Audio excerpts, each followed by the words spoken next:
Hello. You don't want to be told what to do. You don't want to be told what to believe in. This makes it really hard for educators to reach you. If you're a teacher or a manager of a business, a parent, a motivational speaker, or anybody else that's trying to transfer information from yourself to other people, then you realize this.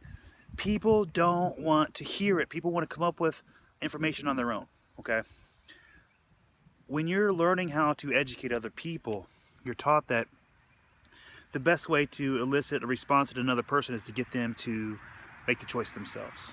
Well, how do you do that? You can't. You can't do it. You cannot make somebody else make a choice. But if you're telling people what to do, if you're telling people what to believe in, what you're doing is you're creating a wall that you can't get through. You don't want to do that. You're giving people your opinion, even if you're the subject matter expert. Even if you know exactly what you're talking about, people aren't really going to listen to you because nobody wants to be told what to do. And there's a reason. If you're telling somebody to do something a certain way, or believe a certain thing, or think a certain way, or behave in a certain way, what you're really doing is you're telling them that they're doing it wrong. And nobody wants to be told that they're doing it wrong. So there's got to be a better way. There's got to be a better way to impart knowledge on other people. And there is. When you are learning how to become an educator, they teach you this. What you need to do is be driven by heart, for one, rather than ego-driven. You need to be heart-driven. And realize that you are no better, and likely no smarter than anyone else, including your students, your employees, your children, or anybody else that you're trying to impart knowledge on. If you're a teacher and you're trying to improve test scores or grade point average, or trying to get your students to learn certain subject matter or whatever, and you're having difficulty, consider trying a different approach. Sit next to your students and actively learn with them. Whatever subject you're teaching, you don't know everything about it yourself. You're never going to reach someone by trying to convince them that you're the supreme deity of that topic, because you're not. I'm not. Teachers aren't. Nobody is. But if you really want to reach somebody, you have to learn the science of achieving breakthroughs. There's a methodology. There's a science behind it. It's proven. I didn't come up with this. Everybody has used it for thousands of years.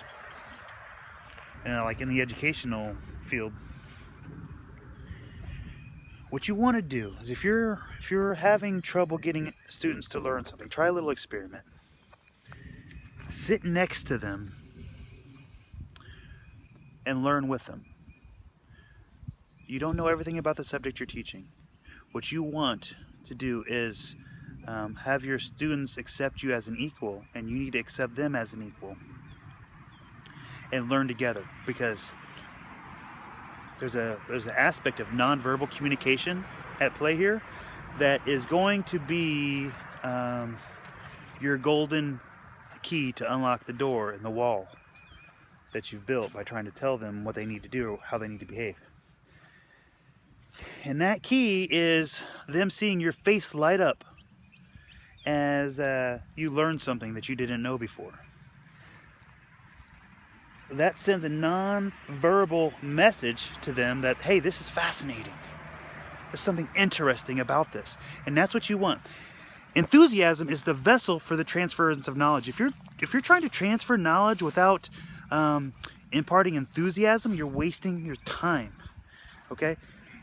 And how you do that is you learn alongside them.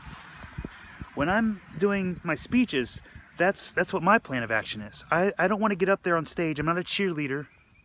I'm not going to get up and go achieve your dreams type guy. I mean, I do believe that, but that's not what I do for my audience.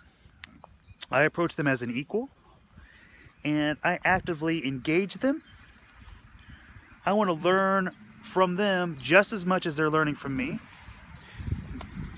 ideally, you know, a lot more. And I want them to see my face light up as we uncover amazing things about self-development. That's really what I'm fascinated by, is self-development. I'm actually fascinated by everything. I was just having this discussion with my friend the other day. I haven't been bored in over like 20 years. If I catch myself starting to feel bored, I will go learn something. I will go find something to be interested in. I will go find something to be fascinated by. I am fascinated by everything. There's nothing that I can't get fascinated by. I don't find anything boring because there's something interesting in everything. So I'm never bored, okay? And I know for sure that that level of enthusiasm is really the golden key to transferring knowledge in people. So if you're an educator, manager, parent, teacher, motivational speaker, leader, captain, chief, president of the United States, don't stand on your high horse and send your sermon down from the mountain, because that's going to go straight in people's junk box. Their spam filter is going to catch that and throw it out the window. You want people to choose what you want them to choose. And the only way they're going to choose that is if they see enthusiasm. People love enthusiasm. It's very, very, very addictive. Anything that you're trying to get somebody else to know, teach it with enthusiasm. That's my message for today. You guys have a good day.